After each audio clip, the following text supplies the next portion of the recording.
you need help. You need help physically, you need help with your relationships, you need help with church. Those 2 or 3 minutes a day will not cut the mustard anymore. My heart was telling me, seek His face. Verse 8, my heart says of you, my heart says of God, seek His face.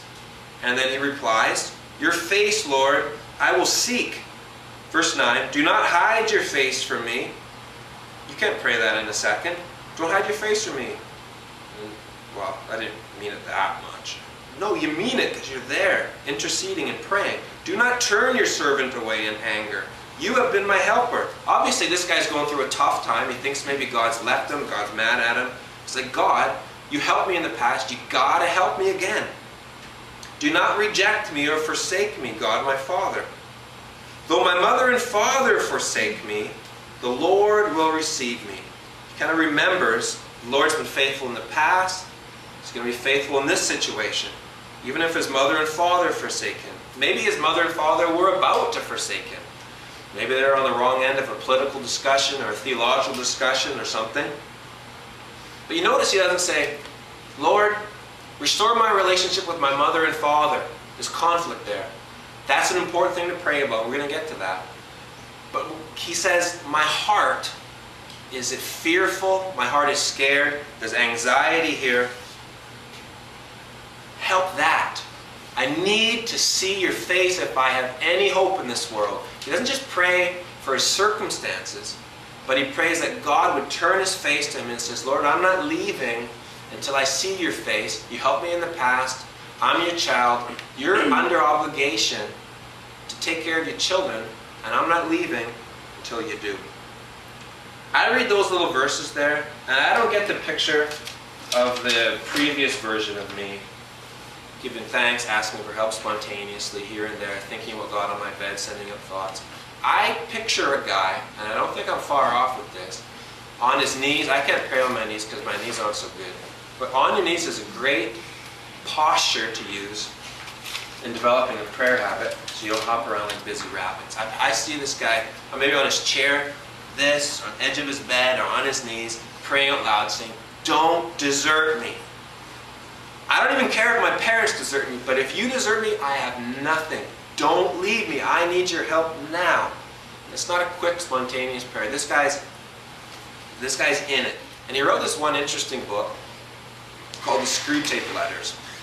And in the Screwtape Letters, he used his imagination. He kind of imagined like a top-level demon writing letters with a lower-level demon. And the conversation they're having is about a Christian, this person who's just become a Christian. And so they're talking about tactics. Like, how can we get, first of all, how can we get this guy from not becoming a Christian? Second of all, how can we get this guy not to enjoy his Christian faith? How can we get him back into our kingdom? So that's the book, Screwtape Letters. They're always talking about making a movie of it. And they haven't yet. But there's this one part where the two demons are arguing talking with each other. And so they've already lost this guy. He's already a Christian. He's decided, he's turned to God and says, I surrender. I want back in. I no longer want to be an orphan from you. I want to be adopted. I was wrong about Jesus. I was wrong about how sinful I am. I accept Jesus as my forgiver. He can forgive me. I'm not going to work to impress you. I'm going to freely just accept your forgiveness. That's my definition of a Christian. Prays that kind of prayer. So they already lost him. But now they're trying to defeat him. So here's what they say about prayer and this young Christian. This is what the demon writes. The best thing, where it is possible, is to keep the patient from the serious intention of praying altogether.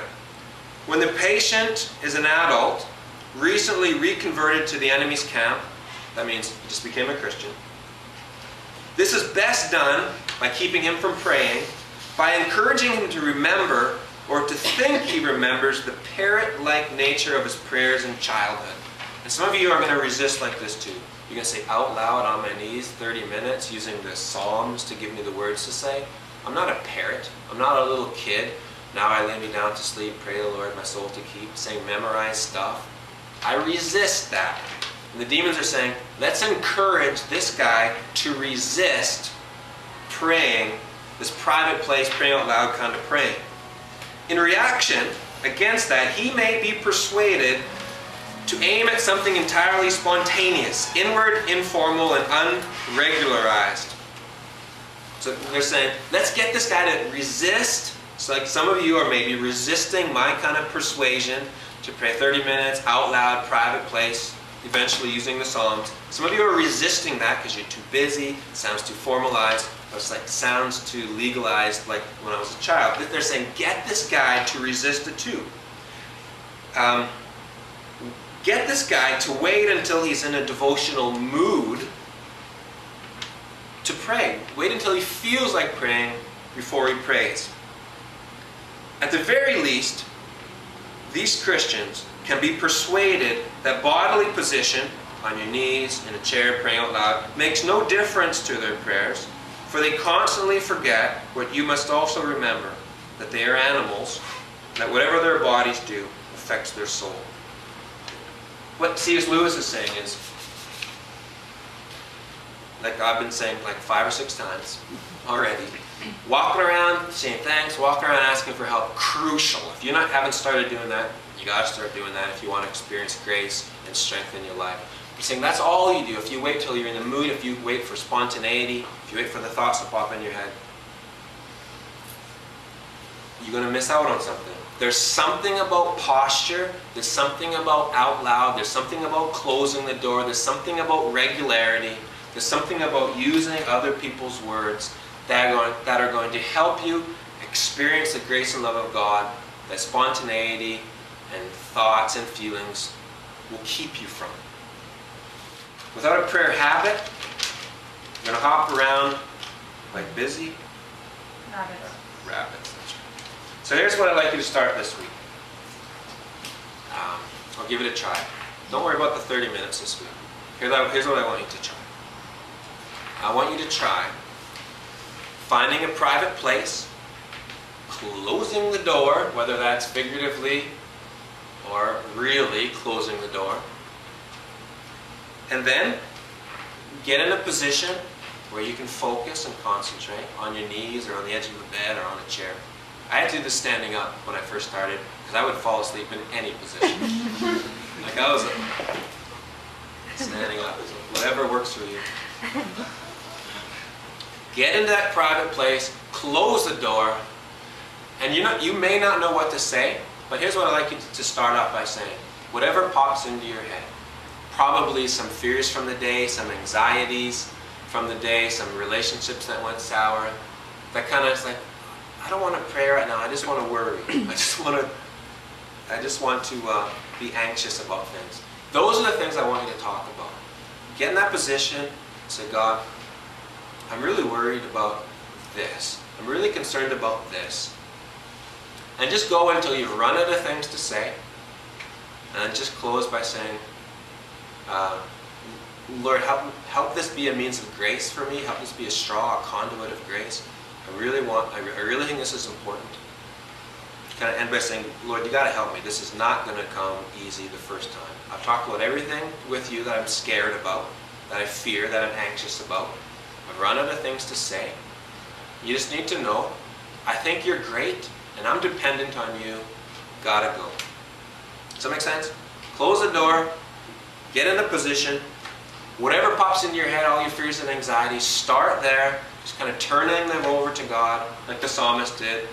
So I can't handle this, or this. I thought I could handle this, but I didn't handle it last time very well. So this time, it's your turn. I need your help. I'm dependent on you. You're far bigger than me. And just spill your guts, everything that pops in your head. If it's just one thing, perhaps the only thought that will pop into your head is, oh, this is hard.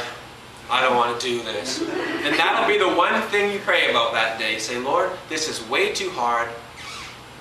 Amen. Gotta go. But at least you close the door, you were in the position.